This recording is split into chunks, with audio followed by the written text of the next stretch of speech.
I had a prior commitment with my mom, so my husband handed me $20 from his wallet unexpectedly. Caught off guard by this turn of events, I could only stare blankly as he drove away, leaving his wife in labor to prioritize picking up his own mother for her lessons. Even though his mother had consistently belittled me in the past, I tolerated it for the sake of our unborn child. But in that moment, I realized that someone who neglects their child like this doesn't deserve to be a parent. Despite the increasing pain, I decided to face childbirth alone. My name is Catherine. I married my husband Bob right after graduating from college. We were leading a reasonably happy married life. Bob, 3 years older than me, had been a senior in my college club. He fell for me at first sight when I joined as a freshman. Looking back, I blushed thinking about how passionately he pursued me. When you're young, just the fact that someone is older can make them seem so cool. I reciprocated Bob's advances, and we dated smoothly until my graduation. Even after getting married, Bob was head over heels in love with me, so I was never concerned about him cheating. He always left work on time, headed straight home, and ate the dinner I'd prepared while it was still hot. I heard he bragged about it at work, saying how happy he was, so I figured no woman would approach a man who was so obviously devoted. However, there was a reason I described our seemingly smooth relationship as reasonably happy.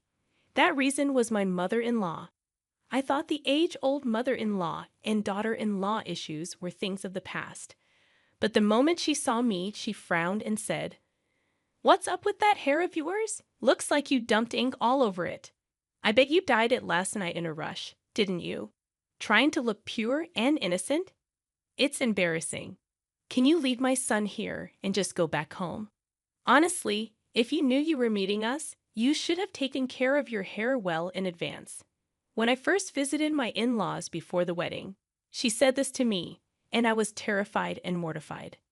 As she pointed out, I realized my hair color was too bright the day before, and with Bob's help, I had dyed it black. Embarrassed and frustrated by being seen through like this, I was downcast for a while. I admit my mistake in etiquette, but I wish she had said it a bit more kindly. Being separated from Bob because of my hair color and virtually being kicked out of my in-laws' home on my first visit, Bob called me later and said, "I think Mom was just nervous and came off a bit harsh. She really does like you. Don't worry. She's on board with our marriage and wants you to visit again." At that moment, I was pretty irritated by Bob's nonchalant tone. She insulted me in front of him, he didn't stop her, and now he seemed to be defending her. There was no doubt in my mind that her request for me to visit wasn't genuine. Was she going to force us to live with her after we got married and constantly berate me? However, when I finally took the step to marry Bob, my mother-in-law made no such suggestion. I was relieved, but it was short-lived as she started frequently calling Bob to her home. He's finally done with college, out of state, and got a job back home, and then he gets married all of a sudden. I've been so lonely. Why don't you let Catherine have a break and come stay with me for about a week? When I saw such emails addressed to Bob, I was taken aback. Showing me the message, Bob asked, "What should we do?" Instead of letting him answer, I called my mother-in-law and said, "I really appreciate your concern, but we still have unpacking and paperwork to do. I think it'll be a while before he can take a break. I'm sorry." In response, she nagged, "You can do the unpacking yourself. Don't always rely on my son." I simply nodded and ended the call. She was pretending to care about me, but she just wanted her beloved son by her side. Was there no consideration for a newlywed couple? While I was irritated by my inconsiderate mother-in-law, I was also upset with Bob, who just went along without resisting. My husband says that his mother has always been like this. After she separated from my father-in-law, her overprotectiveness became even more intense. When my husband decided to go to college, she cried and tried to stop him. He somehow convinced her and went on to study. But apparently, they used to communicate via email or phone calls almost every night. He always trusted his mother, who raised him as a single mom, from what I've heard. Their relationship had always been strong, which I respected. It's admirable that he's devoted to his mother, but they're both adults, so there should be some appropriate boundaries. That being said, this has been their norm, and I understand that it's not right to judge another family's dynamics. If it weren't for this, my husband is great with housework and is sincere at his job. I even tried to be understanding for a while. However, it didn't take long for me to question their closeness. One weekend, my usually late sleeping husband woke up earlier than I did and started preparing to go out. I asked, "Did you have plans to go somewhere today?" To which he replied, "I'm going shopping with Mom, Catherine. You can keep sleeping." That was totally unexpected. Apparently, she wanted to buy some clothes and wanted his opinion, so she asked him to accompany her. This upset me, but I tried to keep calm and said, "Today's our day off together after a long time. Why don't we do something?" But he shook his head, saying, "I'd like to, but I promised Mom first, and she seems to be waiting for me outside." I was taken aback and rushed to the entrance in my pajamas. Looking through the window, I saw my mother-in-law's bright red car parked outside. Noticing my gaze, she stepped out of the car, smiling slyly, and said, "Bob, you're taking too long." "Oh, Catherine, still sleeping at this hour even though you're a stay-at-home wife. That's pretty lazy of you. Should I get you an alarm clock as a gift?" With her lips as red as her car, she laughed out loud, then lovingly took my husband's hand and led him to the passenger seat. I was dumbstruck, watching their intimate interaction, and could only watch as they drove away cheerfully. After this incident, I started noticing changes in my husband. He almost stopped doing household chores, which he used to do regularly, and began visiting his parents' house almost every weekend. His attitude towards me changed and became more demanding. "You're too lazy, Catherine. Whenever I'm off, you just sleep in. Do you think you're fulfilling your duties as a housewife? You even stopped wearing makeup. Just because you're married doesn't mean you should get sloppy. Even Mom's concerned about you. Maybe you should visit your parents sometimes." I don't know what my mother-in-law says about me, but my husband surely is taking advantage of that. He never complained about my naps or makeup when we were dating, but as my husband suggests, maybe my mother-in-law is genuinely concerned about my behavior. But considering how my mother-in-law treats my husband like her boyfriend, I can't help but think that she's just trying to annoy me. I hoped things would change once we had a child. Not long after, I started having doubts about my husband. I found out I was pregnant. My husband was ecstatic, his eyes shining with joy, as he held my hand, promising that we would face this pregnancy together. However, my mother-in-law's harassment only intensified.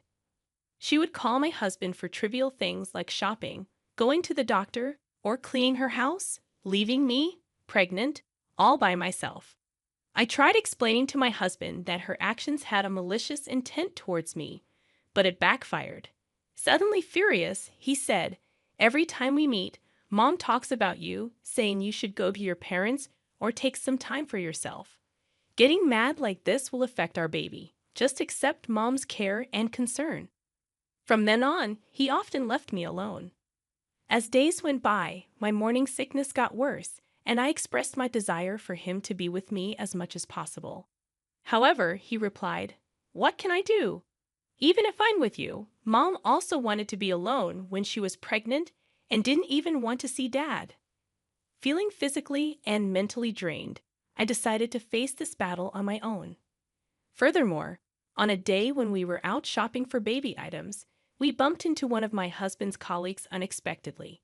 He said to me, "I heard Bob's been actively attending parenting classes. Your bookshelf at home is filled with parenting books, right? He's gonna be a great dad for sure, shopping with his wife today. Can't wait for your baby to arrive."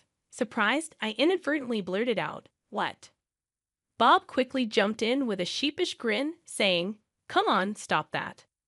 Apparently, he'd been portraying himself as an enthusiastic soon-to-be dad at work, even making up stories. Although I stayed silent to avoid an argument, I felt my anger boiling inside.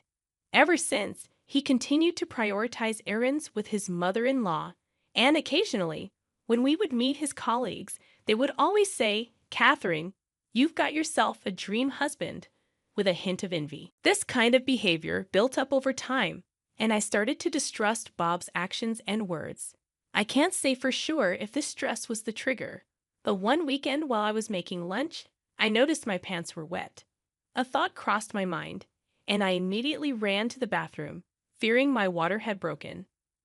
I shouted across the house where Bob was still asleep, telling him to get the car ready ASAP. Bob, initially groggy, quickly realized the situation and turned pale, rushing to my side to help me walk. I had been told by the nurse multiple times to head straight to the hospital if my water broke.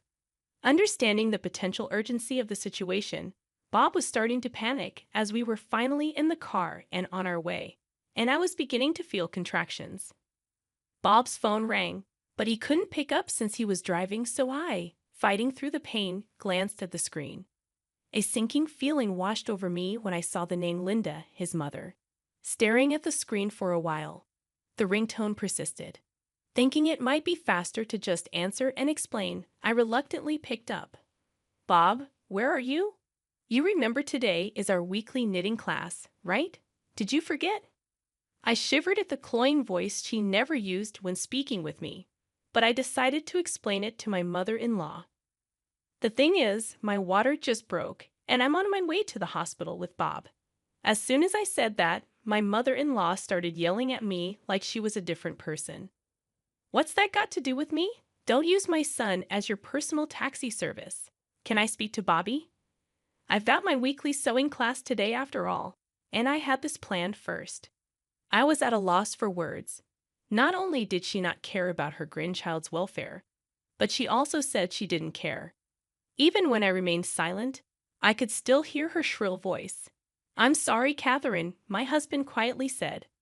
For a moment, I thought he was apologizing to me for his mother's outburst, but then I noticed he was opening the door to the back seat where I was lying down. I had no idea what he meant, and the pain was so intense that I was just dumbfounded. He then said, "I promised to drop off my mom, so can you call a taxi or an ambulance from here? I'll catch up with you, promise." So with that being said, hold on a second. You're prioritizing her sewing class over your own child. I can't convince her, so you've got to talk to her. It's getting more painful. We need to hurry.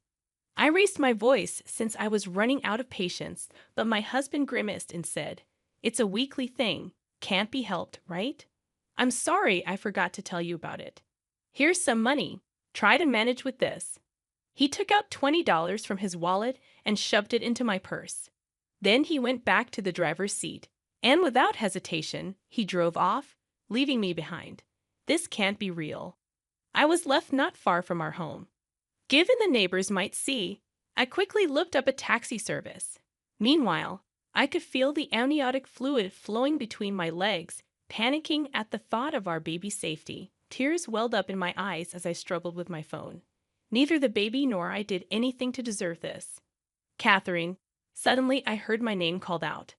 I turned around and saw a familiar face. "You look so pale. No time to chat. Get in the car now." This kind person helped me into the back seat of their car. Her husband adjusted the front seat for me. The rest was a blur. As soon as we arrived at the main hospital, they wheeled me into a room prepared by the nurses. I was in so much pain that I was groaning, but I was told I still had some time before giving birth and should rest. The pain was so intense that at times I felt like passing out. Suddenly, my phone rang. I thought it might be my mother returning my call, but it turned out to be my husband. Looking at the clock, it was already late afternoon. Nearly 3 hours had passed, and I was appalled that he was just now arriving at the hospital. I decided not to answer, but he kept calling. So irritated, I picked up. "Catherine, help me. I need you to explain the situation for me." It would have been nice if he'd at least shown some concern for me. I don't know what's happening to my husband, but for him to ask for help, even if he was about to be eaten by an alligator, there's no obligation on my part after he abandoned our child to help him. "Who do you think you are?" I shouted at my husband over the phone and hung up. A little while later, I went into labor alone. It would have been nice to have a dependable husband by my side at a time like this. But if a clueless husband who can't even prioritize is around, it might be better if he weren't there. Instead, I had the support of a kind nurse, and late that night, my long-awaited baby was born. Both the baby and I were safe after the birth, and I was so exhausted that I fell asleep right away. The first thing the next morning, the nurse came into my room and told me that my husband had arrived. Apparently, he had come right after the birth, but since I was in such a deep sleep, the nurse kindly sent him away. Honestly, I thought I'd never want to see him again. But when he entered the room looking all gaunt, I couldn't help but ask what had happened. The previous day, the neighborly older lady who had always gotten along with me picked me up when I was in distress and took me to the hospital. Because her son was around my age, she always took care of me as if I were her own daughter. She had been my pillar of support when I was newlywed and feeling insecure. When she asked about my husband in the car, I told her he was dropping off his mother for her hobby classes. She got furious on my behalf. I had no idea that her anger would push him to the edge. After she dropped me off at the hospital, she apparently spread the word throughout the neighborhood. Given that she was the head of the local community association, she had a lot of influence, and her friends confronted my husband en masse. It seems the situation was so chaotic that there were rubberneckers gathering around our house, asking for my help. In that situation clearly showed his lack of intelligence. I hadn't received a single call from my mother-in-law, and I had already made up my mind. Can you please leave? I'm not feeling well, and my parents will be here soon. They know about this, right? I want to apologize. Can I stay? My husband mumbled in a pitiful tone. What? I don't care if you want to apologize. I'll be busy, so leave. Please don't say that. By the way, where's our baby? Let me see him once, and then I'll leave. Just go. There are other expecting mothers here, so get out. Even after my cold response, he stayed. So I ignored him, turned my back, and pulled the covers over myself. Hey, I'm sorry. Can you at least call my mom? I want to send her a picture of the baby. Should I call a nurse? My husband reached out and shook me. I couldn't stand it anymore and was about to push him away when, "What are you doing? Don't touch her." My parents had just entered the room. My mom rushed to my side, pushing my husband away. "How dare you shake a woman who's just given birth? And after what you did, how dare you show your face here? I'm so disappointed in you. Get out now." Even I had never seen my mom so furious. My husband was intimidated and finally left the room. My dad followed him out, and I'm sure he gave him a good scolding. I refused to see my husband during my hospital stay. After I was discharged, I took the baby and went to my parents' house. Afraid that he might do something, I brought up the idea of divorce over the phone. From now on, I'll be proceeding with the divorce through a lawyer. I informed him about the claim for damages. I completely ignored any objections from him. By the way, the damages I'm referring to are the scratches and bruises I got when he forcefully pulled me out of the car. He tried to make some excuses, but I told him I have testimony from the neighborhood lady and her husband along with photos of the injuries from that day. He then kept silent. My lawyer mentioned that since this was a gross misconduct toward a pregnant woman, the compensation might be substantial. While I was busy taking care of the baby, my mother-in-law Susan once stormed into my family home. The rumors spread by Catherine didn't die down easily, and the looks from the neighbors were chilly. Apparently, she was blaming all of this on me for not respecting their family. However, my intimidating father handled everything. With both mother and son driven away by my dad, I sometimes thought maybe we should have done this from the start. But my dad said the head of a family doesn't just easily step into the limelight, trying to sound all cool about it. Once I got the hang of parenting, I invited the neighborhood lady to my home and introduced her to my parents. She quickly became friends with my mom since they were of the same age, and they decided to keep in touch. The neighborhood lady shared a story she heard from a friend who works part-time at my ex-husband's company. This friend, like her, enjoys gossip and seems to have blabbed about the ex's story to others at some point. The tale spread like wildfire and got exaggerated along the way. and his reputation took a huge hit. Given that he had been posing as a devoted new dad and husband, the backlash was severe. He ended up being looked down upon by bosses and coworkers, leading him to quit his job. Approaching 30, jobless, and without any professional certifications, he seemed to be living modestly, relying on his mother's retirement funds and savings, becoming somewhat of a recluse due to the community's judgment. A few years later, I got a call from him, whom I had almost forgotten about. "Hey, where are you?" "I'm outside your family home right now." His rude greeting prompted me to respond in kind. "I've moved." "What do you want?" "You moved." "Living it up with the compensation money I gave you, huh? Must be nice. Come back right now. Let's start over. Mom wants to see you too." His ramblings made no sense. "Why would I go back to you? Are you still going on about Mom after all this time? Don't call me again. I don't want to hear it." I hung up without waiting for a response, and for a while, my phone kept ringing. When I finally managed to block his calls, he began flooding me with texts, begging for reconciliation.